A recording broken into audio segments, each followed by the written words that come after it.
The feel-good movie of the year?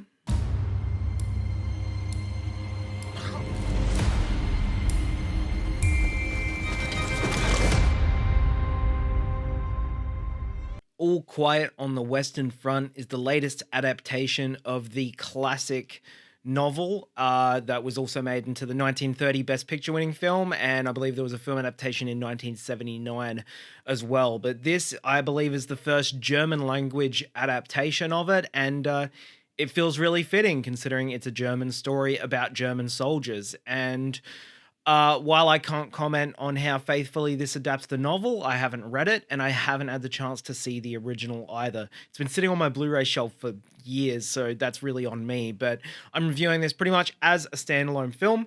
And what did I think? I think it's a pretty damn good one. This film puts us in the shoes of a young 18-year-old German soldier named Paul Baumer, played by Felix Kammerer, who delivers an excellent performance that I will touch on more soon. But yeah, essentially, at the outset, him and his friends, they voluntarily enlist into the army. They've been sold this dream by those above them of bravery and saving the country and coming back as heroes, and they're all gung-ho, let's go. And they very, very quickly realize that, hey, this war shit ain't all it's cracked up to be. But this isn't a greatest beer I never situation where it's like, hey guys, did you know that war is bad? No, this film shows more than tells, and boy, does it show, because this is one of the most brutal and hard-hitting anti-war films of the last decade at least, and maybe ever. This is a serious achievement that will really leave you reeling after watching it. Now, these war and battle scenes are largely taking place in the trenches on the Western Front. They're juxtaposed with scenes with Daniel Bruhl's character, who's like a social democrat who's trying to fight to end the war and get the peace treaty signed. So these are sort of our A and B narratives. And at first I thought, I don't know about this. I don't know how I feel about this side plot with these guys at home trying to end the war. I get it, but it's kind of taking away from the immediacy of the war. But as the film goes on, you really start to understand what it's trying to do and what it's trying to say. And I think it really, really works and is kind of brilliant in some ways. There's a big focus on food in this film, about what those at home are eating and what those on the front are eating, as this sort of microcosm of what little those in power are giving up while they just freely send all these young men to die into these horrible conditions. And there are a lot of moments like this in the film, moments that really just visually show how these soldiers were just seen as a pair of boots and a rifle to the powers that be, and how they were just numbers. And the opening scene is possibly the most brilliant example of this in the film. And like, I won't say what happens in it, but it's a real full circle moment, and the film is full of these full circle moments that really show how expendable these guys are and the absolute tragedy of that, and just the utter futility and pointlessness of war. And I know that this is not the first movie to address this, nor will it be the last, but I think it is one of the most effective. Yes, there's spectacle, there's action, there's graphic violence, but I don't think the film revels in it at any point. And I'd compare it to something like maybe Hacksaw Ridge, not the same sort of battle, but a film that's similarly graphic, but you almost feel like that film's taking glee in it a little bit. Mel Gibson was having a bit of fun there, whereas I think this really, it's tragic, and the death and the bloodshed, it almost looks too real. The makeup work in this film is exceptional. Everybody's just caked in dirt and mud and blood. And yeah, it's horrifying. It really, really is horrifying.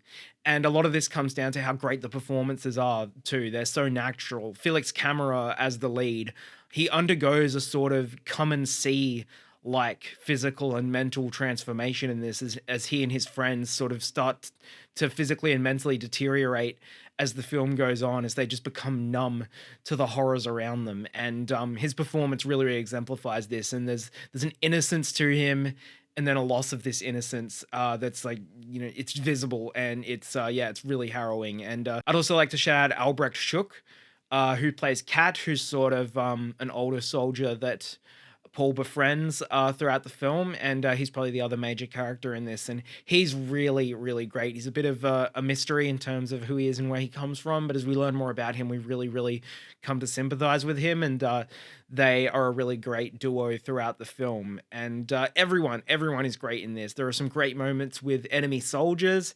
It's a really mature, I mean, I know this stems from the book, but it's a really mature and level-headed look at, war. I know we're on opposite sides and, the Germans are the enemy, but really a lot of these soldiers were just kids who were forced into it, just like soldiers in every country were, and I think the film really gets that and it really nails it.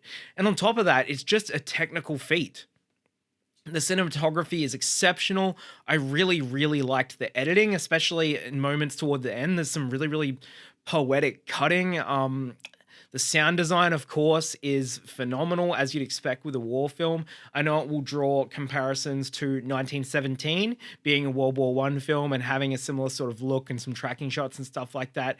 And, I get those comparisons. I do think this film is more effective than 1917 in some ways. It's probably not as technically showy, but I think it really does a better job of hammering home its anti-war message, and it doesn't really water it down at all. In, a lot of war films will be like, war's bad, but also these guys were brave and they saved the country. This film is just kind of like, no, war's a fucking chaotic mess where nobody wins.